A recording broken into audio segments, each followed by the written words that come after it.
انا ماليش دعوه، انا عايز العب واتنطط براحتي على الكنبه انتوا قاعدين عليها. يا حبيبي مش كده، ارحمني طول النهار كده زعيق وتنطيط، تعبتني حرام عليك انت واخوك. دي كانت جوازه ما يعلم بها الا ربنا، انا كان مالي ومال الجواز. دول مش عيال يا صاحبتي، ده انت الله يكون في عونك عليهم، ده العيال ده العفاريت يا حبيبتي. انا مش عارفه قاعده معاهم ازاي يا حبيبتي ومستحملاهم ازاي. ده لو كانوا عيالي دول كنت رميتهم في الشارع من زمان. انا مش عارفه مستحملاهم ازاي دول. ده الخمس دقايق مش عارفه اقعد منهم معاك يا صاحبتي.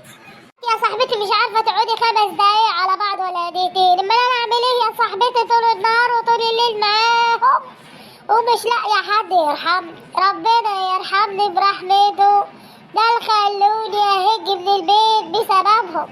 انا مش عارفه يا صاحبتي اعمل ايه معاهم، مش عارفه اربيهم خالص. العيال دول تعبوني، طول النهار منابحه مع بعض وطول النهار خناق مع بعض وطول النهار تنطيط وترويق في البيت بسببهم. بجد يا صاحبتي الله يكون في عونك عليهم يا صاحبتي. دول عيالي ملايكة، عيالي ملايكة مش زي عيالك خالص.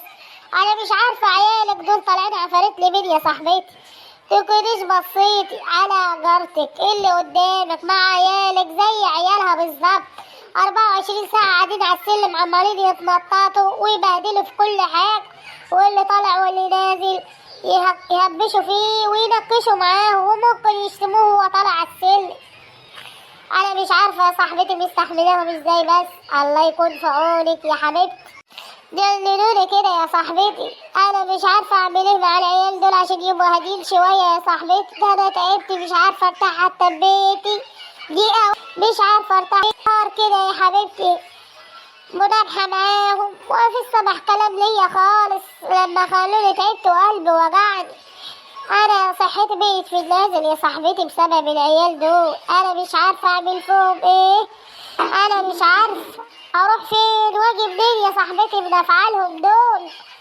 ابوه بياخد طول النهار في الشغل ومريح دماغه، وانا النهار كله والليل كله معاهم. ده لو واحد بيشتغل هيكون احسن حاجه الشغل ليه بدل تربيه العيال دي. تربيه العيال صعبه يا حبيبتي. طبعا يا صاحبتي انها واضح طبعا يا حبيبتي. اللي عيالك دول مش قاعدين في مكان وساكتين. ده طول النهار يا اختي من ساعه ما قعدت معاكم عمالين يتنططوا حواليا، واللي يشبط فيا واللي يضربني واللي يبهدلني طرحيتي واللي يبهدلني هدومي يا صاحبتي. مش عارفه ايه ده يا اختي. ده قلعوني طرحيتي يا صاحبتي، حرام عليهم. ده مش عيال، ده شياطين. انت لسه شفت حاجه يا صاحبتي؟